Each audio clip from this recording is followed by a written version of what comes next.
This is the story of Snow White and the Seven Dwarfs. Once upon a time, there was a lovely young princess called Snow White. She lived in a big castle at the edge of a deep dark forest. Snow White's mother had died when she was a baby, and her father married again. The new queen, Snow White's stepmother, was very beautiful, but she was cruel and selfish and did not love Snow White. Every morning she stood before her magic mirror and asked Mirror, "Mirror, mirror on the wall, who's the fairest of us all?" And every day the magic mirror answered, "My queen, you are the fairest one of all." This made the queen very happy. As time passed, Snow White grew into a beautiful young girl. And one morning, the magic mirror had a different answer for the queen. "You are a beautiful queen. That is true, but Snow White is even more lovely than you." "What? This cannot be!" Enraged, she called for her huntsman. "Take Snow White deep into the forest and kill her.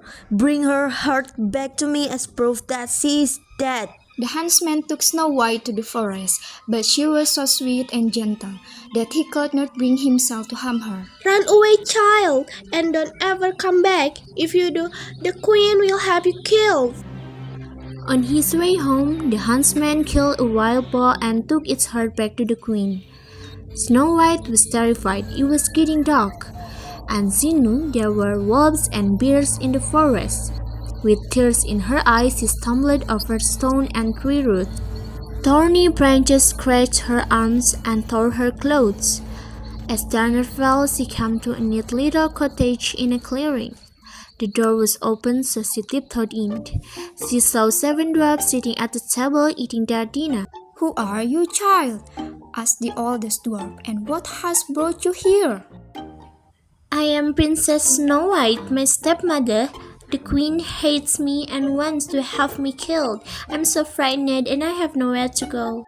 "You can stay with us," said one of the dwarfs. "The queen will not find you here, and we will keep you safe." "Thank you," said Snow White. The next morning, the seven dwarfs left for work in the mines, as they did every day. "Keep the door locked and don't let anyone in. We will be home at dinner time." Snow White spent the morning cleaning and tidying the cottage. She opened the window so she could hear the birds singing, and she sang along with them. Meanwhile, in the castle, the wicked queen stood before her magic.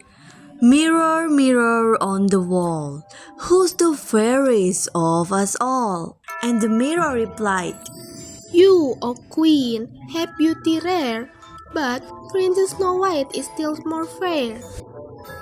"What? The huntsman tricked me. Where is Snow White?"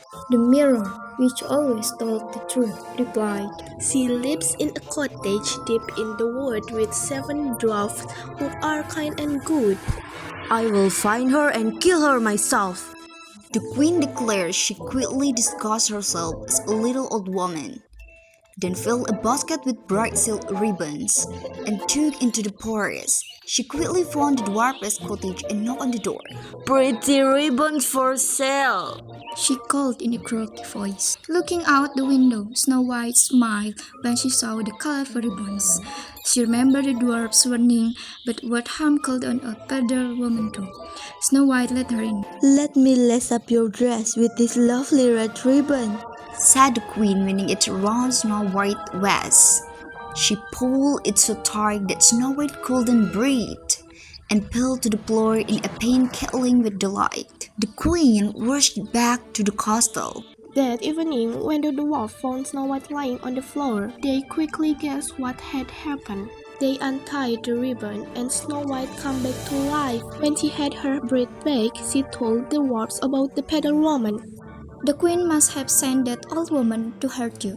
Please don't let anyone in tomorrow." Snow White promised she wouldn't.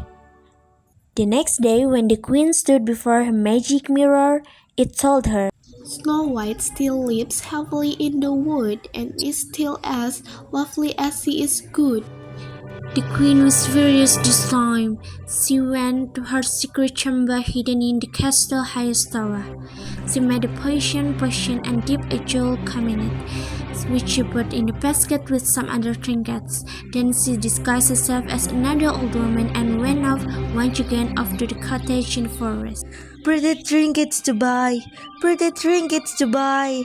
She called through the window. Snow White could not resist the basket full of shiny things.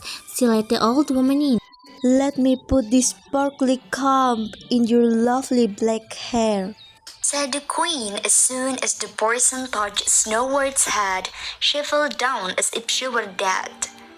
When the dwarfs come home, they quickly took the comb out of Snow White's hair, and once again she came back to life. Please, they begged her. Don't let anyone in. The queen is determined to hurt you. Snow White promised. The next morning, when the queen's mirror told her that Snow White was still alive and still more beautiful than she was, the queen flew into a frenzy.